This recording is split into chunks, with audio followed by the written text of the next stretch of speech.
오늘 예수님의 그 비유 시리즈 혼인잔치 비유입니다.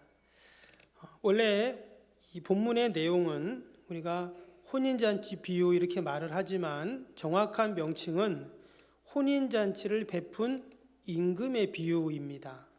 그것을 알 수 있는 것이 앞에 2절을 다시 한번 보시면 2절에 천국은 마치 자기 아들을 위하여 혼인잔치를 베푼 어떤 임금과 같으니 라고 했습니다. 좀 천국 비유에 대해서 계속 예수님이 하고 계시는데 그 비유 가운데 오늘 혼인잔치와 관련된 그런 비유입니다. 그 배경이 혼인잔치죠. 그래서 혼인잔치를 베푼 어떤 임금과 같다 했습니다. 그래서 이 말씀의 그 핵심은 그 혼인잔치를 연 임금의 마음, 또 그의 의도, 그의 생각을 아는 것이 이 비유의 이제 핵심입니다. 일단 예수님이 천국에 대한 이야기를 계속 하시면서 오늘 그 배경이 혼인잔치라고 했죠. 이 내용은 그런 내용입니다. 당연히 여기서 나오는 임금은 이제 하나님을 말씀하는데요. 오늘 이 내용은 어떤 내용이냐면 임금이 종들을 시켜갖고 신하들을 시켜서 이제 아들이 결혼식을 하는데 사람들을 초청을 합니다. 당시 임금이니까 당연히 큰 잔치를 열겠죠. 그래서 이제 사람들을 초청을 하는데 청함받은 사람들이 이제 시원치 않죠. 읽었던 것처럼 어떤 사람은 바쁘다고 하고 밭에 가고 뭐 또 사업하러 가고 심지어 6절에 보니까 임금이 그 종을 보냈는데 그 종을 죽인 겁니다. 이런 일이 일어났어요. 또 7절에 보면 당연히 임금이 화가 났죠. 그래서 군대를 보냈어요. 그래서 그 사람뿐만 아니라 그 사람이 사는 동네까지 다 불을 질러버립니다. 그리고는 나중에는 뭐 잔치는 준비를 해놨으니까요. 나가가지고 길에 지나가는 사람들을 다 오라고 해가지고 이제 잔치를 엽니다. 또 잔치가 한참 진행되는 가운데 어떤 사람 보니까 예복을 안 입은 거예요. 그런데 그 사람을 어떻게 합니까? 손발을 묶어가지고 밖에다 던져버리는 또 이런 일들이 일어납니다. 과연 오늘 이 혼인잔치 비유를 통해서 하나님이 우리에게 주시는 귀한 영적인 교훈이 무엇인가? 첫 번째는요, 이 오늘 비유의 배경이 혼인잔치다 이런 말씀을 드렸죠. 그래서 천국은 마치 뭐와 같아요? 혼인잔치와 같다는 겁니다. 그리고 혼인잔치, 결혼식은 어때요? 행복하죠. 즐겁습니다. 음식이 있고 또 축하하기 위해 모인 사람들이 있고 무엇보다 새로운 가정을 시작하는 신랑 신부가 있습니다. 그래서 혼인잔치는 예나 지금이나 아주 기쁘고 즐거운 그런 잔치이죠. 예수님이 공생애를 시작하실 때도 가장 처음 시작하신 곳이 가나의 혼인잔치였습니다. 그래서 거기서 첫 번째 이적을 행하셨죠. 그래서 천국은 어떤 곳이냐? 잔치집과 같다는 겁니다. 우리 믿는 사람들도 마찬가지입니다. 그리고 우리의 믿는 사람들의 삶이 어떻게 될까요? 늘 잔치집 같아야 되는 거죠. 당시에 근데 종교적인 분위기는 어땠냐면 에세네파의 영향을 받았습니다. 이 에세네파라는 사람들은 이제 금욕주의자들이었어요. 그래서 타락한 세상과 단절하고 광야로 들어가서 절제하고 오직 말씀을 보면서 경건한 생활을 하는 자들, 그런 자들이 에세네파였는데 전반적인 종교의 분위기가 그랬습니다. 왜냐? 당시 외식하는 사람들, 종교 지도자들이 타락한 그 모습을 보면서 이제 신물난다 이러면서 우리는 정말 신앙생활 바로 하겠다 하고는 광야로 수돈으로 들어가는 겁니다. 그런데 예수님께서는 공생애를 시작하시면서 당연히 예수님도 기도의 시간을 갖고 하나님과 긴밀한 만남의 시간을 갖고 깊은 영성의 시간들을 가지시지만 근데 예수님은 어땠어요? 혼인잔치로부터 사역이 시작이 됐다는 겁니다. 그리고 예수님은 보면 늘 어땠냐면 함께 먹고 마시고 또 함께 즐거워하는 그런 모습을 성경에서 보게 됩니다. 그래서 당시 이 종교 지도자들 또 나름대로 신앙생활 한다는 사람들은 이 예수님의 모습이 마땅치 않은 거예요. 그래서 예수님을 보고 뭐라 그랬냐면 저 사람은 먹기를 즐겨하는 사람이다. 먹고 마시기를 즐거워하는 사람이다. 이런 별명까지 이제 붙여주게 된 것입니다. 근데 예수님은 정말 보면 여러분 예수님을 만난 사람들은 어때요? 그의 인생이 잔치집처럼 바뀝니다. 나사로가 죽어서 초상집이 됐잖아요. 근데 예수님이 거기 가서 나사로를 살려줍니다. 그러니까 초상집이 어떻게 된 거예요? 잔치집이 된 거잖아요. 나인성 과부의 아들이 죽었습니다. 그래서 장례 행렬이 나가고 있는데 예수님이 그 아들을 살려주세요. 그러니까 당연히 그 장례 행렬은 잔치 행렬로 바뀐 겁니다. 야로의 회당장 딸도 마찬가지죠. 죽었는데 살아났어요. 당연히 잔치집으로 바뀐 겁니다. 이처럼 예수님이 있는 곳, 예수님이 가신 곳은 언제나 기쁨이 충만하고 즐거움이 넘치는 잔치집이 되는 줄로 믿습니다. 그러한 의미에서 우리 석병교회는 어떤 집이 돼야 될까요? 근데 표정들이 왜 이렇게 잔치집 분위기 같지가 않죠? 우리 교회는 늘 잔치집 같아야 할 줄로 믿습니다. 그게 예수님이 보여주신 모습입니다. 천국의 또한 모습이고요. 두 번째로 오늘 이 비유는요, 이 시대적 배경을 아는 것이 참 중요합니다. 지금 왕이 잔치를 아들의 결혼식을 이렇게 지금 하고 있는데 당시에 이 왕은요, 여러분 지금처럼 뭐 교통이나 통신이 발달이 안 된 데 있잖아요. 고대 사회니까. 그렇기 때문에 왕이 한 나라를 다스린다는 게 쉽지 않습니다. 그래서 어떻게 했냐면 각 지역을 이렇게 나눠요. 지금도 우리가 다 나눠져 있지만 근데 지역을 나눠서 그 지역에 군주를 세웁니다. 그래서 로마가 이스라엘을 다스릴 때는 어땠냐면 그 헤롯 대왕이 있었지만 그가 죽은 후에 그의 아들들이 있었죠. 그래서 성경에 보면 안디바라는 사람도 나오고 아켈레오 또는 헬로 빌립 이런 여러 사람들이 나오는데 그 사람들이 헤롯의 아들들입니다. 그래서 각 지역마다 이렇게 그 로마 황제가 그들을 임명을 해가지고 분봉왕이라고 해서 그 지역을 다스리는 왕이 된 거예요. 그래서 마치 왕이 여러 명처럼 보이지만 쉽게 생각하면 그 지역을 담당하는 군주다 이렇게 생각하면 됩니다. 근데 오늘 이 본문에 나오는 이 임금이 바로 그런 군주, 분봉왕과 같은 사람이에요. 그래서 자기의 아들이 지금 결혼을 해서 잔치를 여니까 당연히 성대한 잔치를 열겠죠. 그리고는 여기저기 지역에 있는 그런 사람들을 이제 초청하고 부르는 겁니다. 근데 이제 미리 이제 초청을 하는 거죠. 언제쯤 우리 임금님의 아들이 결혼식하니까 그때 꼭 시간을 비고 와라. 이렇게 이제 초청을 미리 얘기를 했겠죠. 그리고는 또 날짜가 가까워지면 또다시 이제 언제 결혼 예식이 있으니까 그때 꼭 와야 된다 얘기하고 그리고 당일이 될 때는 이제 종들을 보냅니다. 그리고는 그 초청하는 사람들을 다시금 데리고 오는 이제 이런 식으로 되어 있었는데 때문에 종이 처음에 가서 이런 잔치가 있습니다라고 말했을 때 그들이 예, 알겠습니다. 가겠습니다라고 승낙한 사람들은 어때요? 당연히 이제 몇 명 오겠구나 알고 그렇게 이제 음식도 준비하고 잔치를 준비하기 때문에 처음에 초대에 승낙한 사람들은 당연히 이제 와야 되는데 오늘 말씀해 보니까 사람들이 안 옵니다. 그 상식에서 이건 벗어난 그런 행동이죠. 당연히 임금이 초청을 했으면 가문의 영광이고 너무나 좋고 얼마나 잔치가 성대하겠어요? 먹을 것이 부족했던 시대인데 당연히 가야 되는데 이상하게 오늘 말씀을 보면 나는 밭에 가야 된다, 장가 들어야 된다, 또 사업해야 된다, 심지어 임금이 보낸 종까지 죽이는 이런 일들이 일어났어요. 이것은 다른 말로 하면 왕을 모욕한 것이고 또 왕을 무시한 일이죠. 오늘 말씀해 보니까 거절한 사람들 세 종류가 나옵니다. 첫 번째는 말 그대로 거절한 사람들이에요.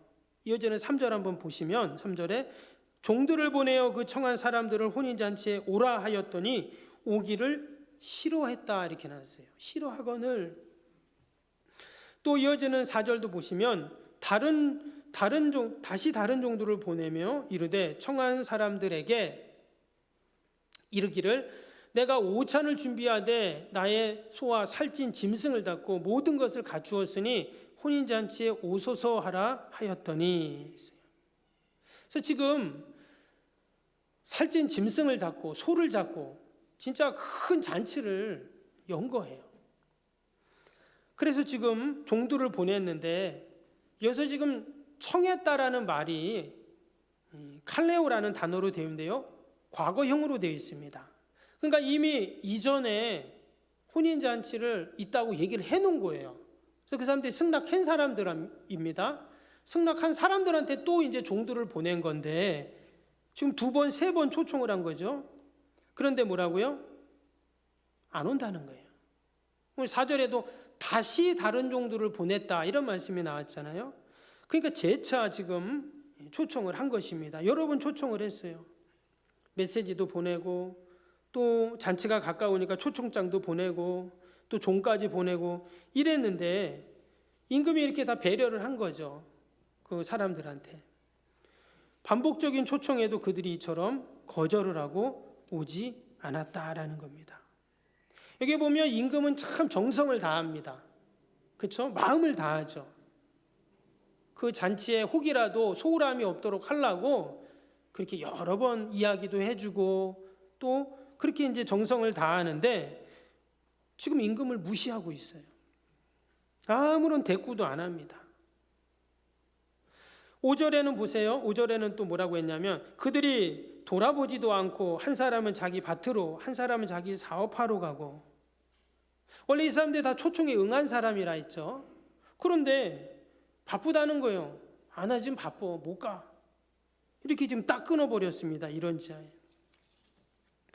어찌 보면 당연히 자기 일이 있겠죠.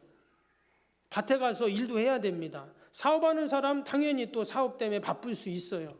근데 이 사람들은 어떤 사람들이냐? 자기중심적인 사람들이죠. 자기 편의에 맞게 알아서 갖게 해놓고는 나 지금 바빠 못 가. 그냥 자기에 맞춰서 얘기를 해버립니다. 임금의 초대를 가볍게 여긴 사람들이라는 거예요. 임금의 초대는 아랑곳하지 않는 그런 사람들이었습니다. 구체적으로 이 사람들이 어떤 사람들이 나오진 않지만 조금만 생각해 보면 이 사람들 참 성실한 사람들일 수 있어요. 지금 혼인잔치가 있어서 가서 먹고 마시고 즐거운 시간을 가져야 되는데 아니 그런 시간도 다 뒤로 하고 일하러 가고 있잖아요 지금. 그러니까 성실한 사람일 수 있고 열심인 사람일 수가 있습니다. 그런데 그 성실과 열심이 어때요? 주인과는 전혀 다른, 임금의 초청과는 전혀 다른 성실과 열심이라는 거예요. 즉 다른 말로 하면 하나님이 우리에게 주신 또 하나님의 초청에 그들이 거절하는, 하나님과는 상관이 없는 열심과 성실이 되었다라는 것입니다. 하나님보다 더 우선순위가 있다는 거예요. 여러분 하나님보다 더 우선순위에 있는 게 뭐죠? 우상이라고 하잖아요 성경에서는. 본인들은 열심이고 성실이고 최선이고 그렇게 보이지만 하나님보다 앞에 있다면 그게 우상이라는 거예요. 오직 자기 일에만 몰두해 있는 것이죠. 임금의 초청을 거절하고 있습니다. 우리가 여기서 과연 나의 우선순위는 무엇인가? 여러분 우리가 지금 사순절을 보내고 있는데요. 또 오늘이 종려주일이고 이제 고난주간이 시작됐는데 과연 지금 나의 생각 속에는 뭐가 가득한가? 뭐가 가득합니까? 여러분 지금 내가 지금 생각하고 24시간 동안 뭐 잠자는 시간 빼고요. 뭐 12시간이라고 한다면 내가 12시간 동안 내 머리에 늘 맴도는 것이 무엇인가? 그게 바로 납니다. 그게 만약에 돈이라면 그게 나예요. 그게 세상의 명예라면 그게 납니다. 근데 그게 하나님이다 하면 그게 나인 거예요. 우리가 이 사순절을 보내며 또 고난주간을 시작하면서 여러분 우리의 생각 속에 주님의 십자가가 있기를 바랍니다. 또 오늘 임금이 종들을 보냈는데 심지어 죽였다고 이렇게 나왔어요. 6절을 보면 그 남은 자들은 종들을 잡아 모욕하고 죽이니 이랬어요. 그냥 안 가면 되는데 아니 막 모욕하고 죽였다는 거예요. 왜 이랬을까? 혹이라도 그 임금에게 반감을 가지고 있는 뭐 그러한 사람일 수도 있습니다. 그래서 지금 기회가 왔다 하고는 그 종을 죽인 것이죠. 이 모습을 보면서 예수님이 이 땅에 오셨을 때 당시 사람들의 생각을 우리는 할 수가 있습니다. 지금 예수님께서 이 비유를 통해서 자신을 지금 드러내시고 또 보이시고 하나님의 뜻을 알려주시는 건데요. 밑에 15절을 한번 보시면 15절에 이런 말씀이 나오죠. 이에 바리새인들이 가서 어떻게 하며 예수를 말의 올무에 걸리게 할까 상의하고 이랬습니다. 그러니까 예수님이 지금 이 천국 비유를 하시는 동안 당시 이 바리새인들 또는 종교 지도자들은 어떤 생각을 했냐면 이제는 예수님을 어떻게 하면 잡아야 될까? 어떻게 하면 올무에 빠뜨리게 할까? 이러한 궁리를 지금 음모를 꾸미고 있었다라는 거예요. 지금 이 혼인잔치 비유를 통해서 그것을 또 비유적으로 또 말씀을 하시는 것이죠. 임금이 보낸 그 종들을 마치 죽이는, 그래서 하나님께서 이 땅에 예수님을 보내셨는데 하늘의 천국잔치에 사람들을 초대하시려고 예수님을 보내셨는데 그 예수님을 결국 어떻게 합니까?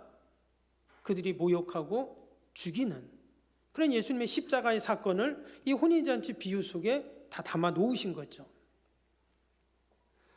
결국 임금이 어떻게 했습니까? 7절에 보니까 임금이 노하여 군대를 보내어 그 살인한 자들을 진멸하고 그 동네를 불사르고 했어요. 이 구절에 대한 여러 가지 해석이 있습니다. 첫 번째는 역사적인 해석인데요. 여러분 AD 70년에 예루살렘이 완전히 폐허가 되어버립니다.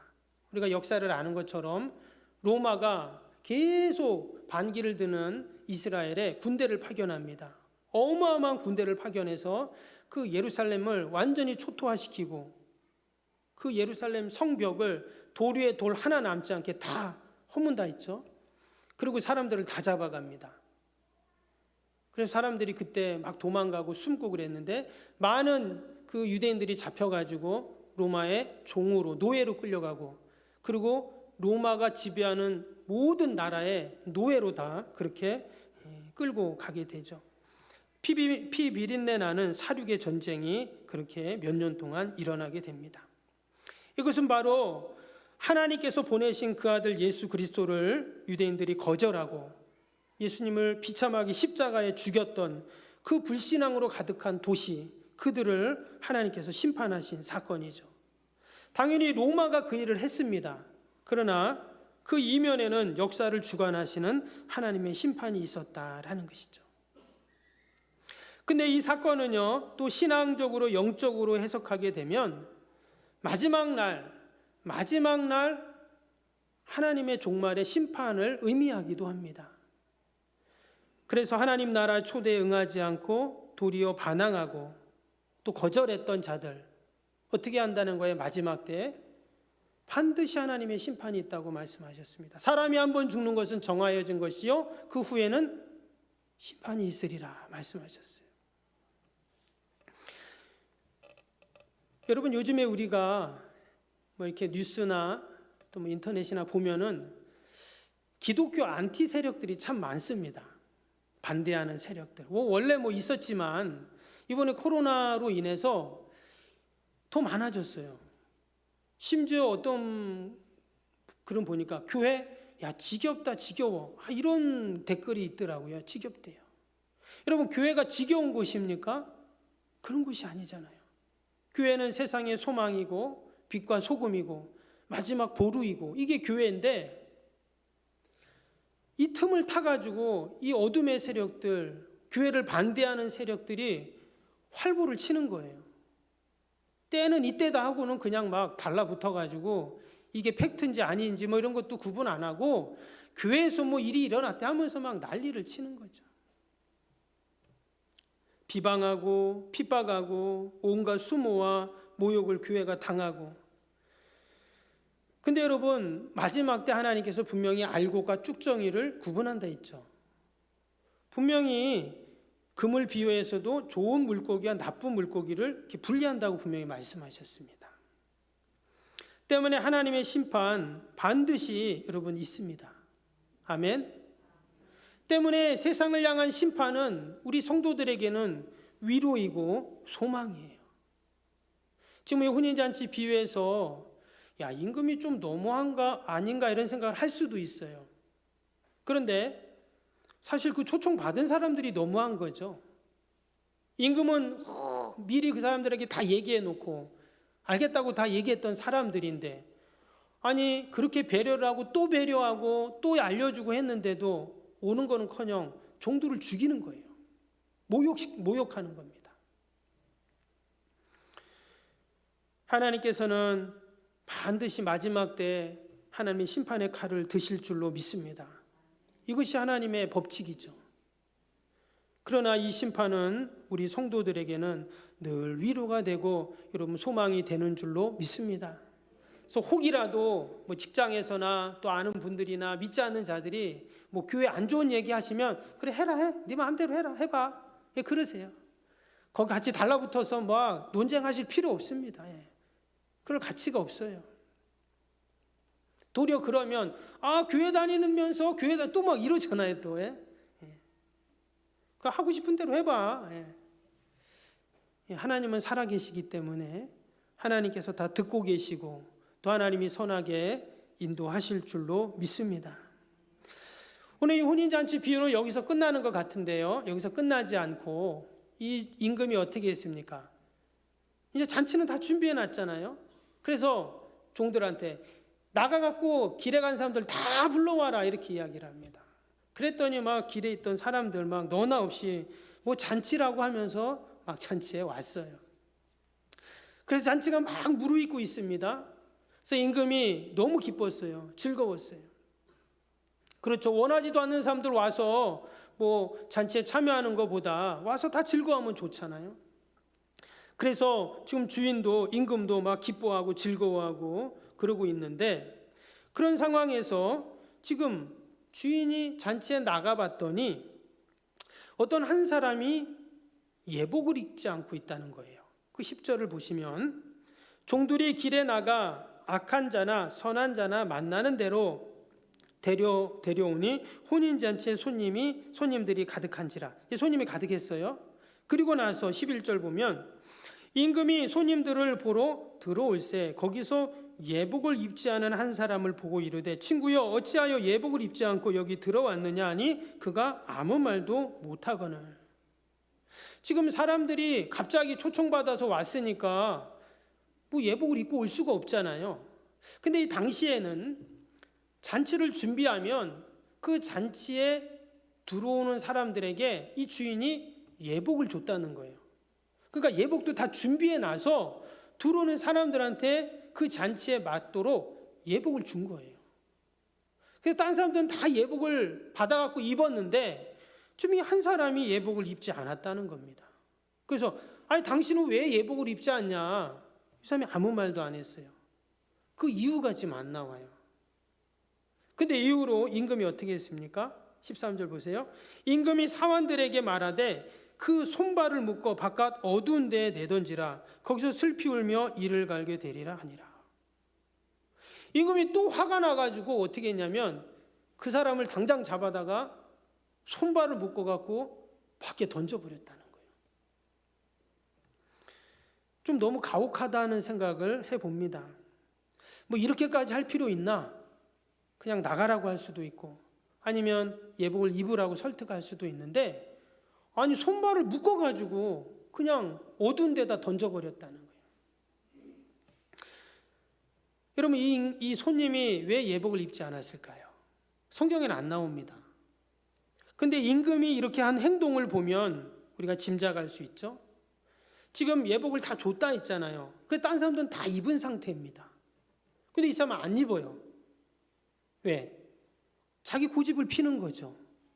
뭐 굳이 뭐 예복까지 입어 하면서 그냥 들어와 앉아 있는 것입니다. 거부하고 잔치에 참여한 것이죠. 근데 이것은 예복을 입고 안 입고의 문제가 아니었어요. 주인을 무시하고 모독하는 행위였다는 것입니다. 오직 자기 자신의 방식, 주장만을 고집하고 있다는 거예요. 여러분, 지금 이 잔치는 누구의 잔치입니까? 왕의 잔치잖아요. 우리도 언젠가 하나님 나라에 들어가는데 천국의 혼인잔치에 들어가잖아요. 여러분, 그 들어갈 때 어떻게 들어갑니까? 우리는 그냥 들어가는 게 아닙니다. 오늘 이 혼인잔치에도 다 예복을 입은 것처럼 하나님의 혼인잔치에도, 어린 양의 혼인잔치에도 예복이 필요해요. 계시록에 보면 그 예복은 어린 양의 피로 된 예복을 입고 들어가게 되어 있습니다. 아무나 못 들어가고 오직 예수 그리스도의 십자가의 보혈에 그 피로 된, 그래서 깨끗하게 씻어진 자만이, 그 예복을 입은 자만이, 의의 옷을 입은 자만이 들어갈 수 있다는 거예요.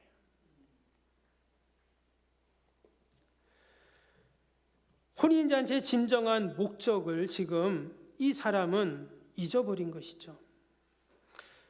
사람들은 다 이전에 자신들이 입고 온 옷을 다 내려놓았습니다. 그리고는 그 주인이 마련해서 준 예복을 다 입은 거죠. 새 옷을 다 입었다라는 것입니다. 그래서 우리 성도들도 늘 어떤 옷을 입어야 될까요? 우리는 늘 감사의 예복을 입어야 합니다. 회개의 예복을 입어야 돼요. 기쁨의 예복을 입어야 됩니다.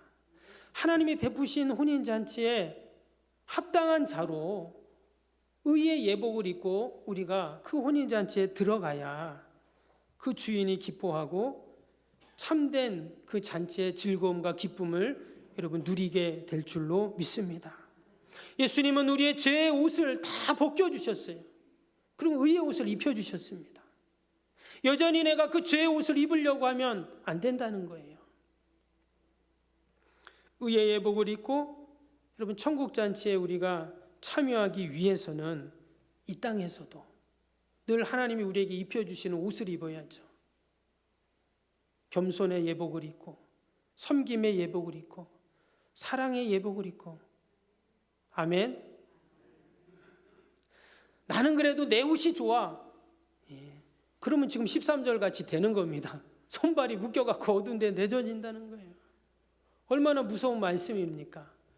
그러나 주님이 입혀주시는 예복만 입으면 그 혼인잔치에 기쁨을 함께 누리게 되는 것이죠. 우리가 언젠가는 그 하나님이 천상에서 예비하신 어린 양의 혼인잔치에 우리는 다 초청받고 들어갈 자들인 줄로 믿습니다. 이미 우리는 다 초청을 받았어요. 혹이라도 그 들어가는 날 나는 안 갑니다 이러면 안 됩니다. 다 들어가셔야 돼요. 그리고 그 어린 양의 혼인잔치에 맞는 예복을 우리가 잘 준비해서 그의 옷을 입고 함께 들어가서 영원한 기쁨과 복락을 누리는 저와 여러분이 되시기를 주님의 이름으로 축복합니다. 기도하겠습니다.